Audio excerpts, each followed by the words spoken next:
بالعالمين الذي هدانا لهذا وما كنا لنهتدي لولا أن هدانا الله نحمده ونستعينه ونستغفره ونعوذ بالله من شرور أنفسنا ومن سيئات أعمالنا من يهد الله فلا مضل له ومن يضلل فلا هادي له أشهد أن لا إله إلا الله وأشهد أن محمدا رسول الله اللهم صل على سيدنا وحبيبنا محمد وعلى آله وصحبه وبارك وسلم. Amma ba'd. Yang saya muliakan guru kita Ustazah Ibunda Hajah Panani dalam kurung Bude, beserta yang saya muliakan ibu-ibu pecinta Al-Quran yang dirahmati oleh Allah Subhanahu wa ta'ala. Alhamdulillah, kita bersyukur kepada Allah yang telah menganugerahkan kepada kita nikmat yang tiada hingga, yang telah memberikan kepada kita nikmat yang tidak mampu untuk terhitung walaupun dengan alat tercanggih dunia ini sekalipun, yang telah memberikan kepada kita nikmat iman dan Islam, yang telah memberikan kepada kita nikmat sihat wal afiyah dan keberkahan umur, dan nikmat yang terbesar dimudahkan langkah kaki ibu-ibu walaupun dengan cobaan, yaitu rintik hujan yang terkadang dalam hati kita mulai syaitan itu berkata, nanti saja, masih ada lain waktu, untuk saat ini jangan pergilah dulu. Tapi ternyata ibu-ibu bisa melawan di dalam hal itu.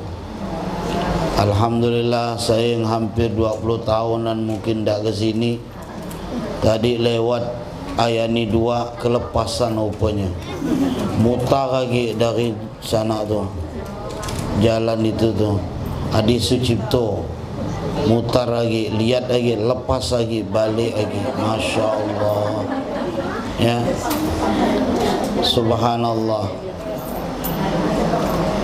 Ini nikmat diberikan oleh Allah, ibu-ibu bisa belajar Quran. Dan luar biasa, ini bukan pujian tapi nyata. Bude Panani ini dari bangun tidur beliau yang dipikirkan Quran aja terus. Pagi-pagi ngajar Quran, sore-sore ngajar Quran. Masya Allah, ya. Alhamdulillah sehat walafiat. Dari dulu suara beliau yang indah dengan menyampaikan keilmuan beliau tiada hentinya kepada ibu-ibu. Bukan tidak berat, Bu, ngajar orang tua tu, Bu. Berat. Saya ada buka majlis Quran, nama majlisnya Abu Nawas, yang belajar orang-orang tua. Yang ngajar bukan saya cari ustaz yang sabar yang ngajar. Saya pernah ngajar ihdinas sirah, ihdinas syirah, sad pak sad, syad syad, Allah nyebut sad tu. Ada lagi murid begitu ngajar, waqalu waqalu waqalu waqalu, Allah, itu salah. Menurut Pak Ustaz macam mana? Waqalu. Begitulah dia Ustaz. Ya Allah, saya dalam hati saya, kalau budak-budak ni kena empaskan dah ni. Ini orang tua. Jadi mohon maaf, memang pilihan, Bu, pengajar Quran tu itu, Bu. Untuk orang tua tu cari seperti Bude Panani itu susah. Betul lah, Bu? Iya, ya Allah. Ibu-ibu dan bimbing, wa qalu sami'na wa ata'na ghufranaka rabbana wa qalu. Ibu-ibu, cara bacanya begini ya Bu, wa qalu. Coba ibu tahan. Ini kan orang-orang sabar dia gini nih. Kalau saya wa qalu Bu.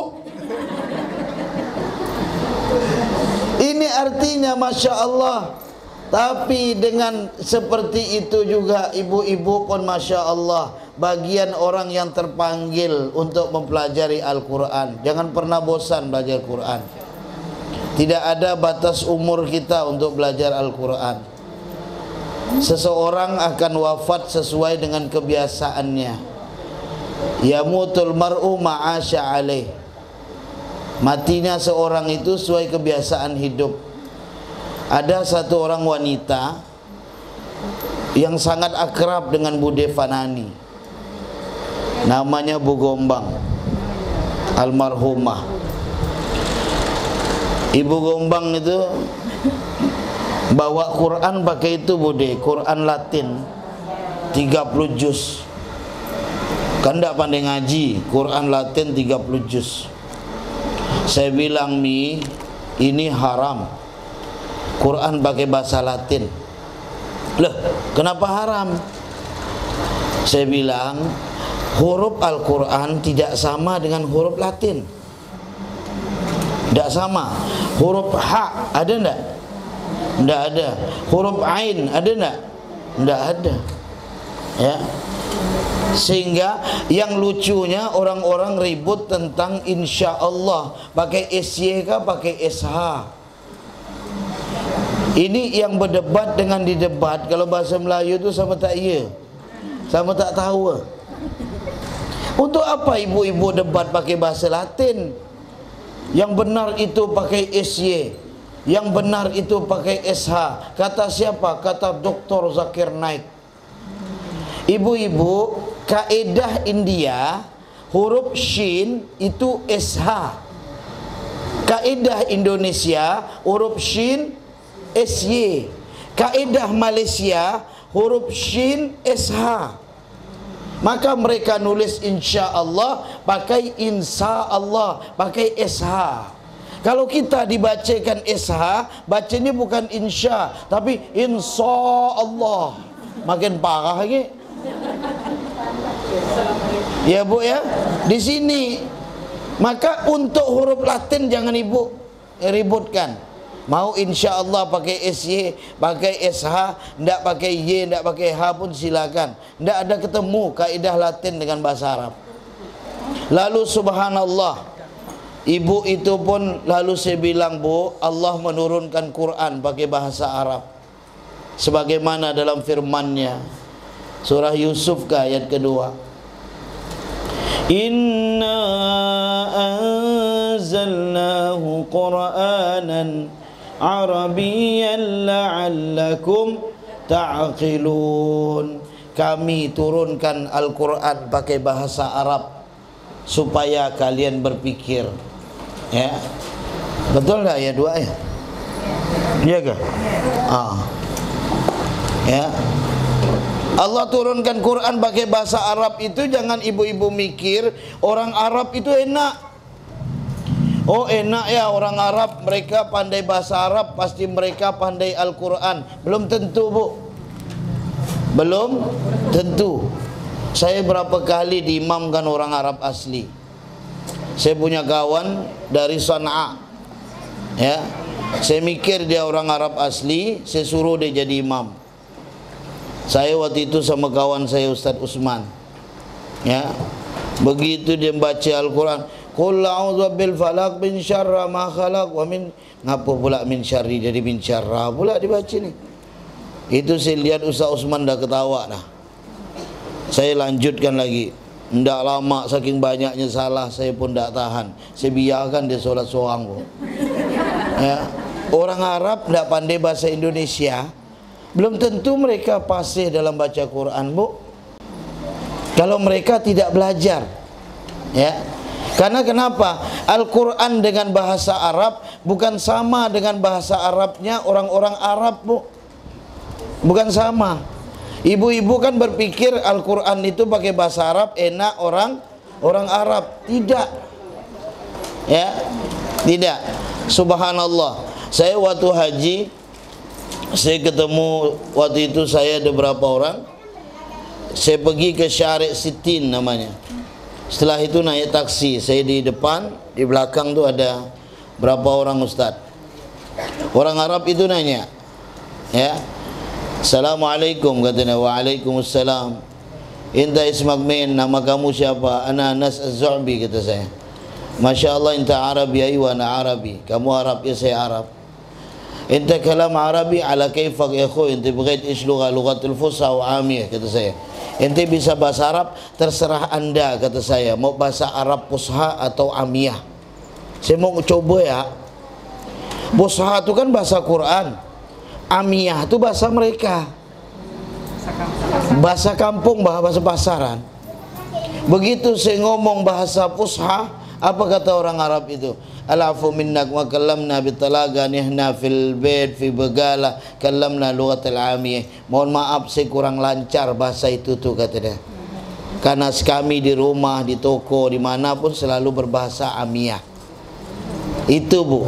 Jadi kedalaman bahasa Al-Quran itu orang Arab sendiri belum tentu mengerti.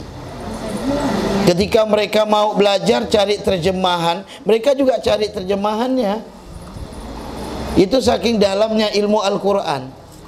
Maka Allah menantang wahai jin dan manusia, kalau bisa mendatangkan seumpama yang sama seperti ini, faktu, datangkanlah. Mana mereka mampu untuk mendatangkan seperti Al-Quran, ya, yang begitu luar biasa. Maka subhanallah, ya, orang tua tadi langsung mengatakan, coba carikan saya, wahai Anas, carikan saya guru ngaji. Saya carikan guru ngaji, ya. Guru ngajinya yang ngajar hari Rabu tuh, majlis ad-duha, besoknya kan hari Rabu ada gak tuh, buah jalina. Itu guru ngajinya, guru ngajinya Bu Gombang. Jadi subhanallah, begitu ngajar guru ngaji, saya carikan setiap pagi beliau tuh ngaji. Setiap habis subuh ngaji, setiap habis subuh ngaji. Saya bilang apa? Walladzi yaqra'ul Qur'an wa yatata'u bihi syaqul lahu ajran. Barang siapa yang baca Quran terpatah-patah, tertekun-tekun, maka dia mendapatkan 2 pahala. Pahala pertama membaca Al-Quran, yang kedua mau mempelajari daripada Al-Quran. Maka subhanallah, beliau orang baik. Guru ngaji dikasihnya motor, guru ngaji direhabkannya rumah sama beliau, ya. Sampai kemudian Bu meninggal dunia sedang akan belajar Al-Quran. Waktu beliau belajar Quran, tiba-tiba terbaring, baring. Lihat, kenapa cintanya dengan Al-Quran menyebabkan ia wafat dalam cinta Quran, ya. Kan ada seorang dokter dari Arab itu, udah tua, ada videonya tersebar. Wahai dokter, selama anda jadi dokter, apakah sesuatu yang menakjubkan terjadi? Dia bilang, ketika wafatnya seorang muadzin masjid, seorang muadzin masjid wafat. Pada saat itu jam 2 malam, saya pun memeriksa detak jantungnya apakah masih ada. Begitu saya meletakkan alat saya ke jantung, saya kira sudah azan subuh, karena langsung Allahu Akbar, Allahu Akbar. Dilepaskannya, nanya ke perawat, sudah azankah? Belum dok, masih jam 2. Tapi saya mendengar suara azan. Begitu diletakkan lagi ke jantung muadzin itu, asyhadu an la ilaha illallah. Ternyata dari jantungnya melaksanakan azan. Kenapa? Gembiranya dia untuk menjadi seorang muadzin. Bayangkan Bu, disitulah yang disabdakan Nabi Muhammad, yamutul mar'u ma'asya alaih. Seorang itu akan meninggal sesuai dengan kebiasaan hidupnya, ya. Kalau kebiasaan hidupnya adalah kebiasaan duniawi, dia juga akan meninggal dengan duniawi itu. Tapi kalau kebiasaan hidup diantaranya kumpul, Masya Allah, di angkasa permai ini kita mempelajari Al-Quran, Kita tidak memikirkan bisa tidak bisanya, tapi kita yakin bahwasanya kebaikan akan diturunkan oleh Allah bagi orang yang mempelajari Quran, bagi orang yang berkumpul di majlis Al-Quran, dan di dalamnya Allah berikan beberapa fadilah sebagaimana di dalam sabda Nabi Muhammad sallallahu alaihi wasallam, majtama'a qaumun fi baitin min buyutillah yatluna kitaballah wa yatadarasunahu illa nazalat alaihimus sakinah wa ghasyiyatuhumur rahmah wa haffathumul malaikah wa dzakarahumullahu fi man indah. Di mana rumah, dari rumahnya Allah mereka membaca Al-Quran, kemudian mempelajari Al-Quran, illa nazalat alaihimus sakinah, kecuali akan diberikan oleh Allah ketenangan. Allah turunkan ketenangan. Ibu-ibu kalau baca Quran tuh tenang, Bu. Ya, tenang. Kalau ibu-ibu nyanyi selain Al-Quran tuh sesaat aja, habis itu bingung lagi. Ya, ibu nyanyi apapun yang ibu nyanyikan, ibu senangnya lagu apa? Lagu India. Udah sesaat, artinya ya tidak tahu. Malum angkasa ini kan masih banyak pohon nih. India kalau ketemu pohon nyanyi mutar-mutar. Lalu mulai muskurani ki wajatuhu, tidak ada pahalanya. Yang terus pula suruh munggunani ki. Ngapa Ustaz hafal? Karena tetangga situ ada suka nyetel India. Barang tuh Bu, kalau tiap hari didengar pasti hafal. Betul lah Bu? Coba ibu-ibu ndak pernah ngapal Yasin dari awal contoh nih. Tapi kalau ibu-ibu disuruh nyambung, semuanya bisa. Al-yawma nakhtimu ala afwahihim wa tashhadu arjuluhum bi yaksibun. Bayangkan Bu, kenapa ibu hafal? Karena sering dengar. Apapun yang sering dengar itu pasti hafal Bu. Ya, Al-Quran kalau ibu sering dengar, orang-orang kenapa ya para ustadz itu kalau ayat tuh main sebut. Padahal kalau dicoba dari awal mana hafal. Kalau ibu, iya Bu. Orang kira, Masya Allah Ustaz antum hafal Quran. Saya takut orang tuh ngetes. Nggak hafal. Cuma kalau begitu dalil kita sebut ini ayatnya pada posisi dalil. Kenapa? Karena sering dengar dan sering diucapkan. Maka ibu-ibu sekalian, ketika kita sering membaca Al-Quran, dengar orang salah dalam baca Quran, kita tahu. Kenapa? Karena suatu itu sering kita lakukan. Ya. Maka begitu membaca Quran, belajar Al-Quran, ketenangan itu timbul. Bagaimana tidak seorang berdialog dengan Allah Subhanahu wa ta'ala. Ibu-ibu ketika berdialog dengan seseorang yang nomor satu di Indonesia, rasanya tenang. Waktu pun rasanya sebentar, padahal saya ingin lama. Kenapa?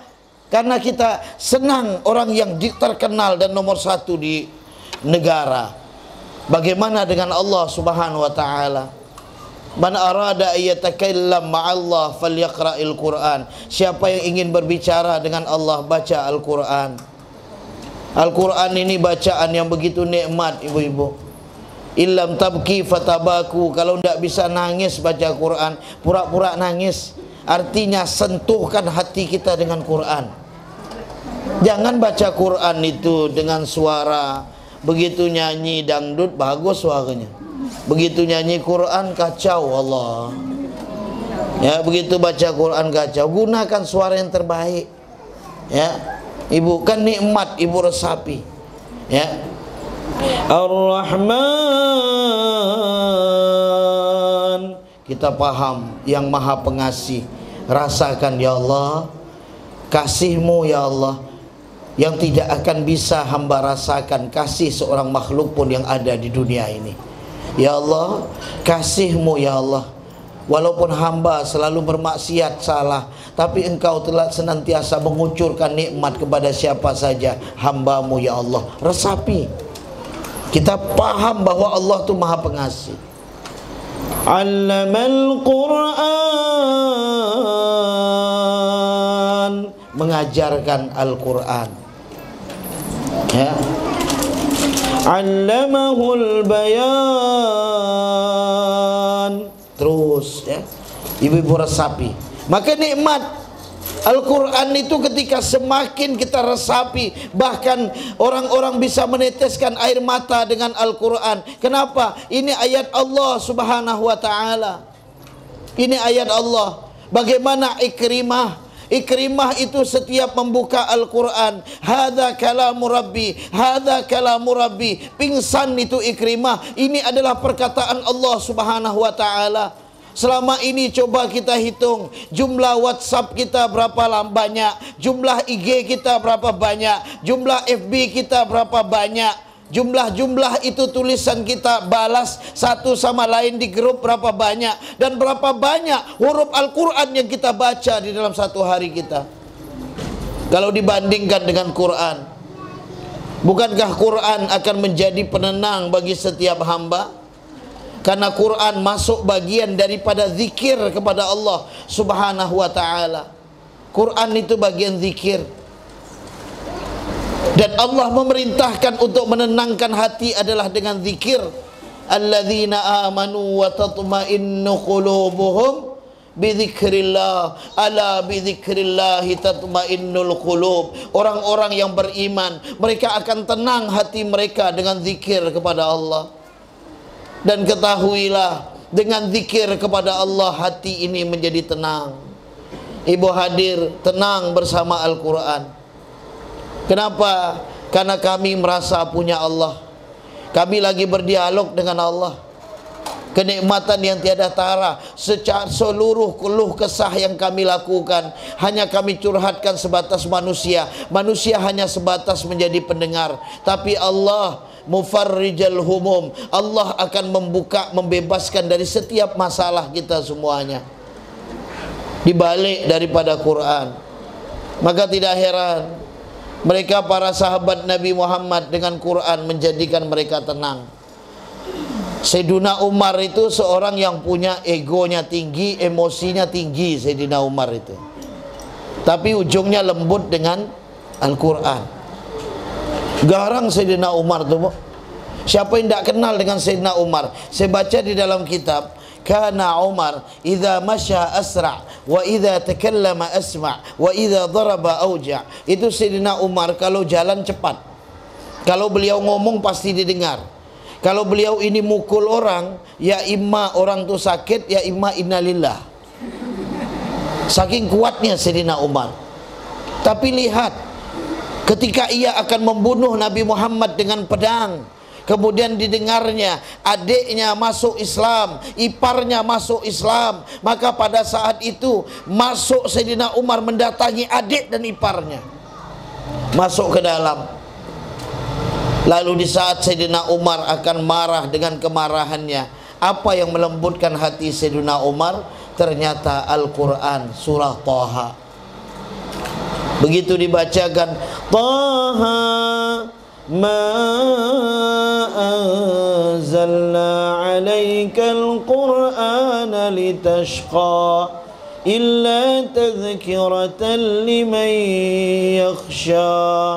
Jatuh pedangnya Sayyidina Umar dengan Quran itu. Lembutkan hati dengan Al-Quran, ya. Sahabat itu selalu bersama Al-Quran, ya, karena membawa ketenangan. Setelah itu majlis yang membaca Quran, yang mempelajari Al-Quran, yang kedua akan diberikan oleh Allah Subhanahu wa taala apa? Wa ghasyiyathumur rahmah, di mana dalam satu majlis itu akan diliputi dengan rahmatnya Allah. Ibu-ibu, kalau tidak rahmat apa yang kita cari? Mau cari surganya Allah, amal kita ni sikit, ya. Amal kita sikit. Nabi Adam satu kesalahan turun dari surga. Kita banyak salah, ngarap surga. Ya, maka tujukan dengan rahmat Allah, Bu. Apapun langkah kebaikan yang ibu-ibu lakukan, niatkan kepada rahmat Allah.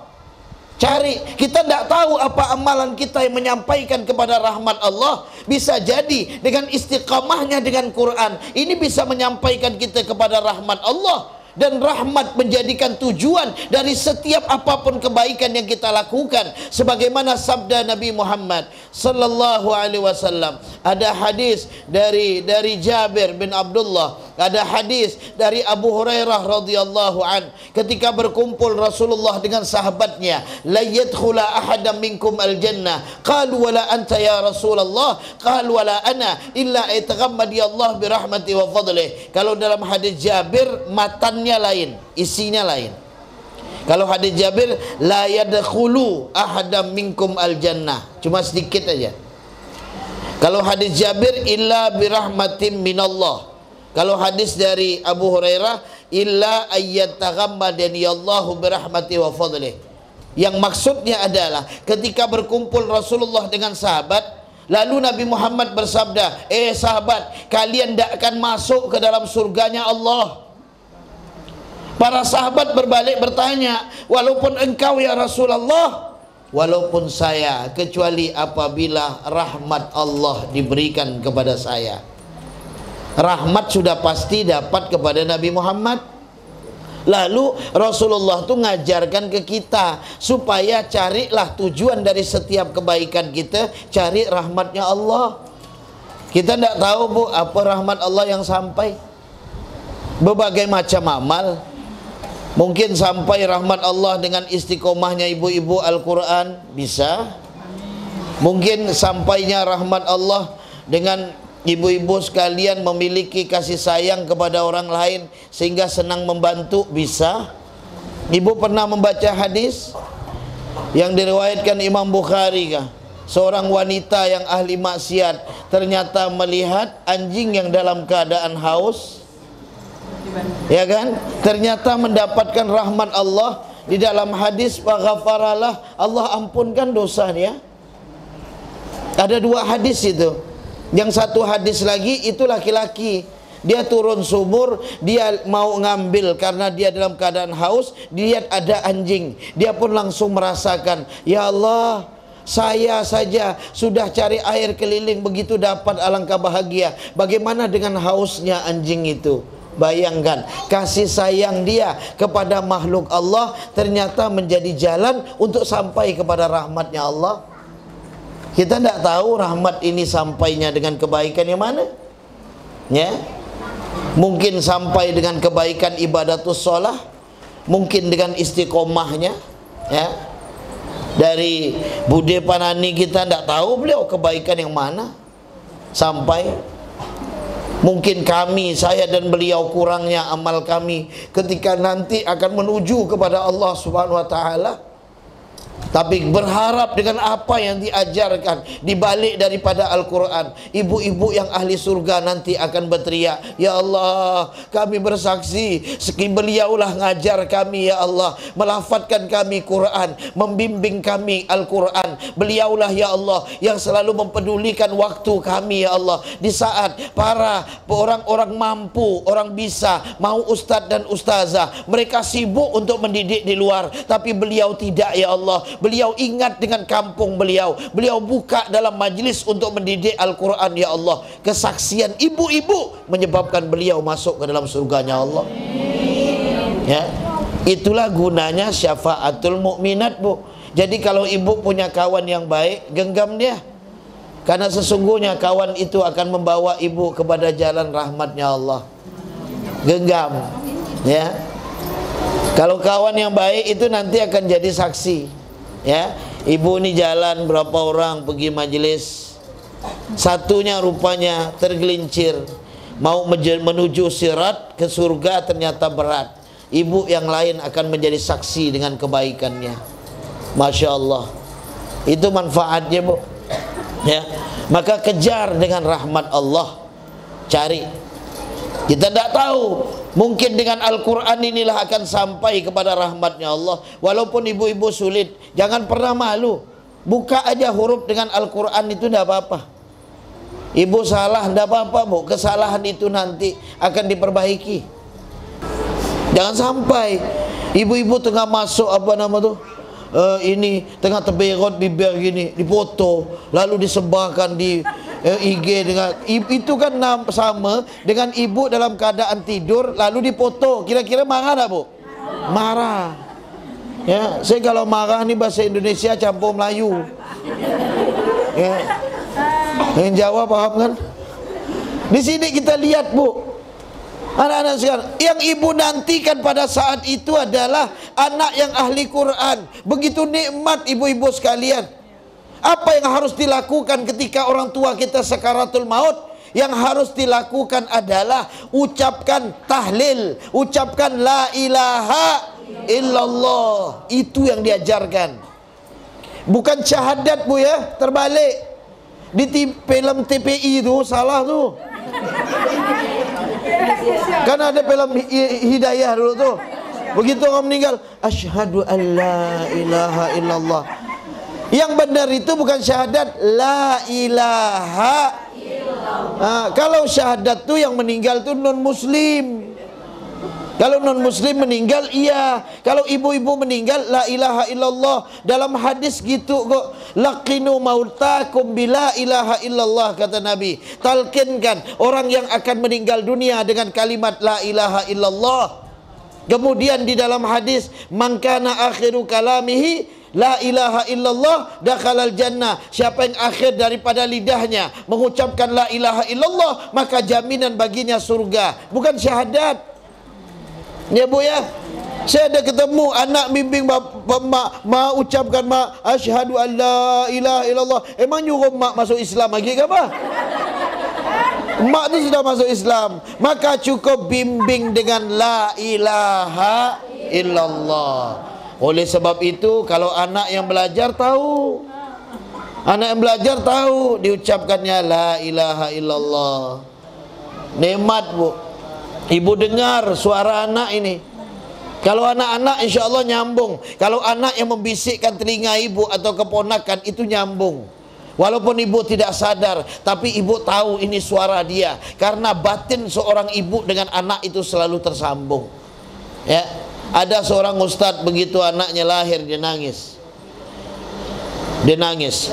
Kenapa dia nangis ketika azan? Asyhadu an la ilaha illallah. Nangis dia. Kenapa antum nangis Ustaz? Yang saya pikir saat ini saya membimbing dia dengan azan 2 kalimat syahadat. Apakah nanti ketika saya meninggal dunia, sakarat dia akan bimbing saya dengan kalimat la ilaha illallah? Apakah dia akan bimbing saya? Dibimbing terus la ilaha illallah, la ilaha illallah, sampai mereka mengucapkan la ilaha illallah. Ya, anak kita ahli Quran yang kita cari, anak yang soleh. Ya. Kemudian yang terakhir, orang yang belajar Quran, wa dzakarahumullahu fi man indah. Kata Nabi Muhammad, Allah sebut nama mereka masing-masing di sisi Allah. Di sisi Allah bu. Ibu-ibu kalau disebut oleh orang top Indonesia namanya gampang senangnya hati sampai direkamnya. Ya kan? Baru nama. Ini yang nyebut Allah loh. Yang nyebut Allah. Siapa yang belajar Quran, mereka kemudian membaca Quran, di dalamnya Allah sebut nama-nama. Saya tidak kenal nama ibu-ibu. Ada yang namanya misalnya ibu siapa ya? Bu Ramlah.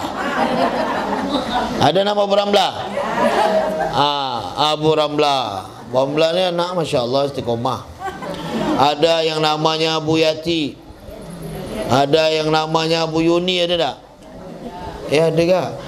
Ada yang namanya Ibu Tika, ada? Ibu Lita. Ya, sekarang kan mau cari nama Zainab tu dah payah. Saya ada kasih nama anak saya Ustaz, kasih nama Zainab. Itu nama dulu Ustaz. Ya. Itu disebut namanya. Siapa yang hadir di dalam majlis baca Quran, mempelajari Quran, namanya disebut. Dan subhanallah, adakah suatu yang paling nikmat kecuali nama kita disebut oleh Allah Subhanahu wa ta'ala? Nama yang selalu disebut oleh Allah, sudah pasti nama itu yang akan menjadi perhatian Allah kepadanya sampai mereka meninggalkan dunia ini dalam keadaan husnul khatimah. Mudah-mudahan dengan kemuliaan Al-Quran, ibu-ibu sekalian yang dalam keadaan sakit diberikan oleh Allah sehat walafiat. Mudah-mudahan dengan kemuliaan Al-Quran, Allah sampaikan dari segala hajat kita di dunia wal akhirah. Mudah-mudahan kita bisa mencontoh orang Palestina, sesibuk apapun mereka, anak-anaknya walaupun dihujani dengan peluru, mereka tidak lepas dengan Al-Quran. Sementara kita yang dalam keadaan tenang, kita mengabaikan daripada Al-Quran. Ya Allah, kemuliaan Al-Quran, berikan anak-anak kami mampu untuk menghafal Al-Quran. Ya Arhamar Rahimin, birahmatika ya Arhamar Rahimin. Allahumma arhamna bil Quran waj'al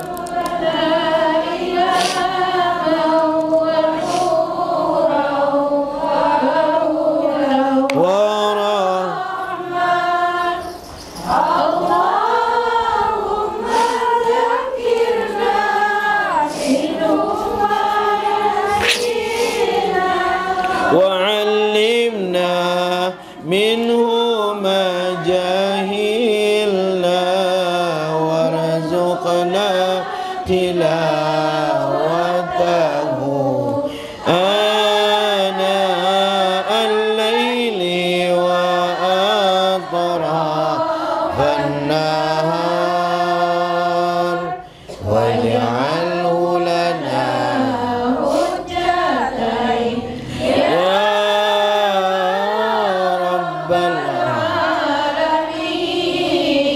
Ya Allah, dengan kemuliaan Al-Quran, ampunkan dosa kami ya Allah. Ampunkan dosa kedua orang tua kami ya Allah. Ya Allah, kami kirimkan kebaikan Al-Quran kepada mereka ya Allah. Jika mereka masih hidup, berikan keridhaan mereka kepada kami ya Allah.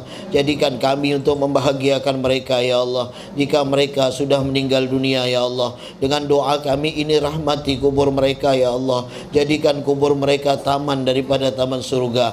Kumpulkan kami bersama mereka dalam rahmat-Mu ya Allah. Ya Allah ya Rabbana, ampunkan dosa anak-anak kami ya Allah. Ampunkan dosa kami kepada anak-anak kami ya Allah. Ampunkan dosa kami jika kami pernah memasukkan dalam mulut anak kami dengan uang yang haram. Kami khilaf ya Allah. Saat ini gantilah dengan keberkahan rezeki yang kami cari ya Allah. Ya Allah, sebelum kami meninggal dunia, lihatkan di hadapan kami anak-anak kami telah menjadi ahlul Quran. Lihatkan kepada kami ya Allah, mereka ya Allah telah mampu untuk menjadi hamba-Mu yang taat kepadamu ya Allah. Lihatkan kepada kami ya Allah, mereka senantiasa ya Allah melaksanakan kewajiban yang Kau perintahkan ya Allah, dan menjauhi segala larangan-Mu ya Allah. Ya Arhamar Rahimin, irhamna birahmatikal wasi'ah. Allahumma ya Allah, kami lihat bagaimana ya Allah di Palestina ya Rabb, yang peluru menghujani mereka, tapi anaknya tidak lepas untuk mempelajari Quran. Bahkan mereka menjadi penghafal Quran terbesar. Anak 9-10 tahun telah menghafal Al-Quran.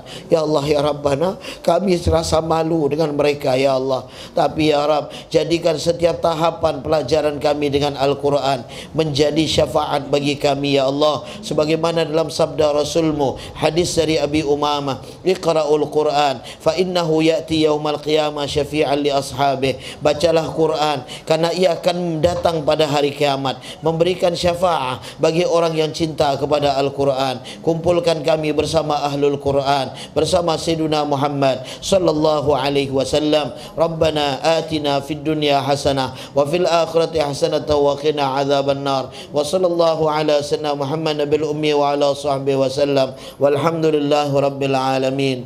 Ibu, mudah-mudahan hikmah 1 jam ini manfaat bagi saya, bagi ibu-ibu sekalian. Mohon maaf atas segala kekurangan. Mungkin lidah saya menyinggung hati ibu-ibu sekalian. Mohon maaf yang sebesar-besarnya.